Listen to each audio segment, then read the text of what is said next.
Hello everyone, and I hope that you're enjoying the day so far. It's been really great to see some of your cars on our social media channels, and there'll be more of those later, along with the reveal of the Mustang Mach-E. It's my privilege today to bring you some exclusive looks at some of the vehicles here at Ford's Innovation and Heritage Centre in Dagenham. We've been granted access for your event so we can bring you closer to some of the rarest Fords that we have in this collection. So whilst we all love the blue oval, the one thing that really gets us all going is performance. And Ford's history is littered with absolute sporting icons, from World Rally Championship winning vehicles to Formula One vehicles, and also to some of our fantastic performers in endurance racing like Le Mans. Later on, we may even be fortunate enough to see a very rare GT70, which is the spiritual successor to the legendary GT40. So come with me as we explore the Innovation and Heritage Centre in more depth.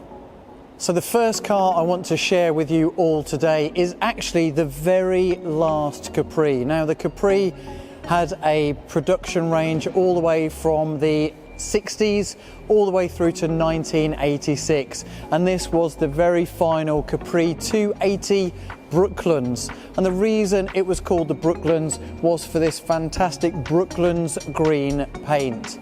It also had those RS style alloy wheels to really complement the look, and some colour coding on the front grille and around those twin headlights. Now, I've always been a fan of the Capri. My uncles, when I was growing up, had a Capri Mark III like this, as did a couple of my college friends as well. And what always strikes you is the sheer length of this bonnet. But believe it or not, it wasn't always to hold a 2.8 litre V6 engine like this one. You could actually get the Capri with a more frugal and economical 1.3 litre engine as well. A rear wheel drive vehicle too, so always needed that extra level of care and attention on a greasy, wet or icy road, but an absolute icon. Subsequent coupes that came after this were of course the Ford Probe and the Cougar, but for me the Capri is a fantastic place to start your tour today. Well, walking around here, they say you should never meet your heroes. Growing up, my dad had a Mark I Escort, so seeing this one in the flesh for the first time in about 30 years certainly brings back some great memories for me. The Mark I Escort was launched in 1968 and came with 3 engines as standard, which was an 1100, a 1.3 and a 1.6, although later on they did introduce a 2 litre engine to the range as well. Now, Ford have been synonymous with motorsport, and this vehicle is a result of that motorsport pedigree. So launched to fit in between the Escort GT and the twin cam, and also in celebration of the Mexico Rally, this Escort Mark I Mexico was produced from 1970 to 1974. The one we have here, finished in this absolutely amazing orange, is a 1974 model and also has the addition of the option pack. The option pack bringing with it that walnut veneer on the dash, the clock and the Recaro seats, to name just a few of those special details. So an absolute thrill for me to be here with this Mark I Escort. So following on then from the Escort Mexico, we meet its younger brother, you might say, with the Mark III Escort XR3i. Now, if there is a car that I'm kicking myself for not buying, it's one of these. I had an opportunity to buy one in the mid-90s and passed it up, and to this day I regret it, and having seen this one in the flesh, I really do kick myself now that I didn't make that purchase. The Mark III Escort was particularly significant for Ford because Mark I and Mark II had been a rear-wheel drive car, and this was a front-wheel drive with a hatchback as well, giving our customers much more flexibility. Of course, not only did that mean that the styling was a lot better packaged, the vehicle could be more efficient, and it spawned several body styles as well, from a 3-door to a 5-door to an estate and even a convertible, and of course the all-important commercial vehicle variants. But for me, My heart will always belong to an XR3i, seeing them in the mid-80s and early 90s as I did. So we've had a small flavour of some of the performance vehicles here with the Escort Mexico and the XR3i. But obviously one of Ford's other strengths is commercial vehicles, and I instantly gravitated to this little flatbed here. This is a Fordson flatbed, an E83W, which means it could carry about half a tonne. Now, this predates 1953 because I know that from 1953 onwards, the commercial vehicles were known as Thames right up until the introduction of the very first Mark I Transit in 1965. Now, this was a very versatile vehicle, particularly in the Second World War, where the back end could be a van and it could also be made into an ambulance as well. But it had a little bit of a quirk in it. This particular vehicle had an engine which was offset to the left-hand side. So that was great if you were the driver, but less so if you were the passenger. So predating the Transit van, Ford commercial vehicles were branded as Thames. And launched in 1961, this was a modified version of the Anglia 105E Saloon. Actually, in real terms, the front end is the same, but as soon as you get to the bulkhead, everything else is different, because the needs of the commercial customers, even back in 1961, meant that this vehicle had to do a job and earn those businesses money. We still notice though some of those key design cues and key innovations from Ford, such as the front driver and passenger doors, which actually flick up towards the back. That was to help the drivers to avoid those high curbs so they could open and close the doors freely, so thus helping their access in and out of the vehicle. This one is a very rare 7 kilowatt version. In total, there were about 3 different weights that this vehicle could take, and this one was kindly donated to the centre back in 1988. So as well as some of those performance cars that we've already seen, one of the biggest performers over the last 50 odd years has been the Transit commercial range. And this is the vehicle that started it all, the 1965 Ford Transit Custom. So this was actually going to be called the V Series. It was only when it arrived at Ford's headquarters with a big Transit sticker on it that a decision was made to change the name, and what a change that has made. Transit has now become a legendary name across all commercial vehicles and still dominates the marketplace to this day. This one being the Mark I, it came with all of those things that we expect from a modern day Transit. It had great ride, great handling, great performance and great load carrying capabilities. I particularly like the sliding front doors. It really gives it a character of its own, which is something maybe a little bit missing on today's models, but an icon of its time. And it's that legend of Transit that's been built upon over a number of years. So let's take a look now at the Transit Connect. And this one isn't your normal Transit Connect. Let's think about taking an RS Focus and merging it with a Transit Connect as we share with you a very exclusive vehicle. So fast forward now to the early 2000s in the timeline of Transit vans, and Ford introduced in 2002 the Transit Connect. This was a departure from the Escort van that had preceded it and was on its own unique platform.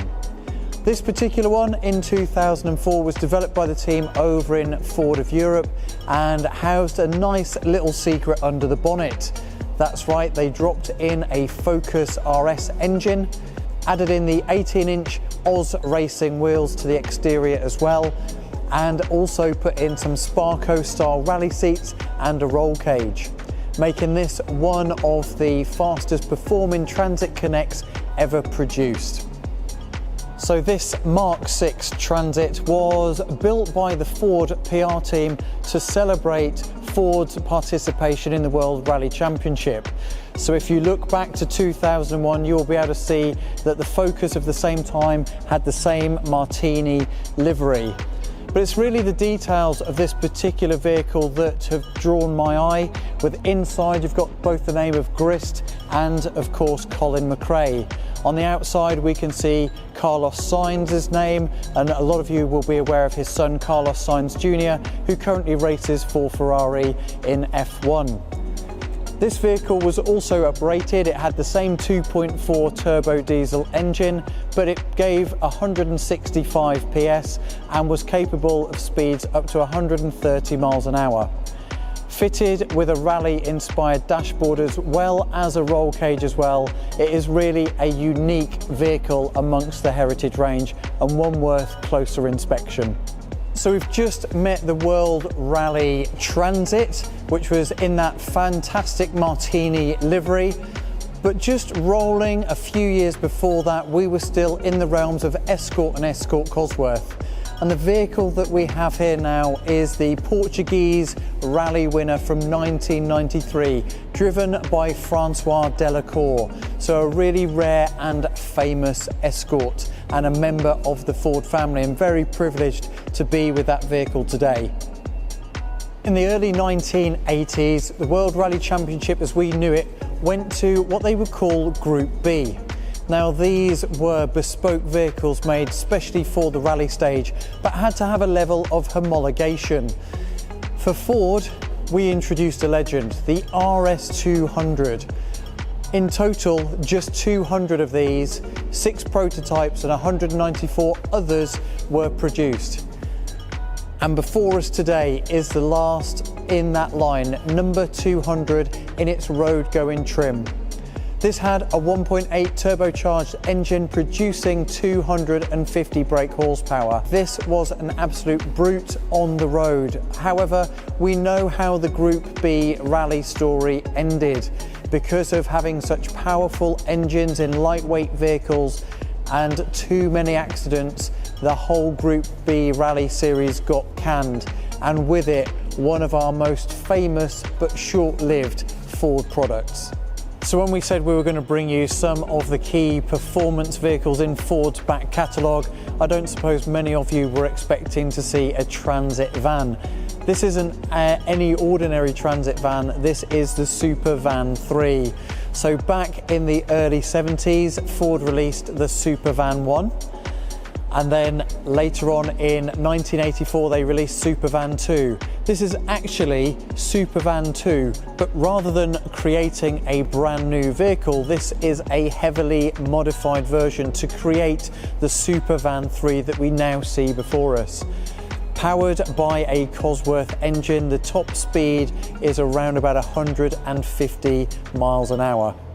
And in case any of you eagle-eyed viewers think that I've grown during the course of the walk around here at the Innovation and Heritage Centre, it is actually a trick of the eye. This Supervan is actually a scale version of a full-size Transit sitting on a Ford racing chassis. So it's not a full-size Transit and obviously wasn't developed for delivering your local parcels, but in the rear we'll find that Cosworth engine. For some of you watching this, this will be the pinnacle of performance Fords, probably the most legendary story covering the Ford GT40. Originally named the GT, it wasn't until somebody had measured it and said that it was 40 inches high that it got the nickname GT40, which is stuck for over 50 years now.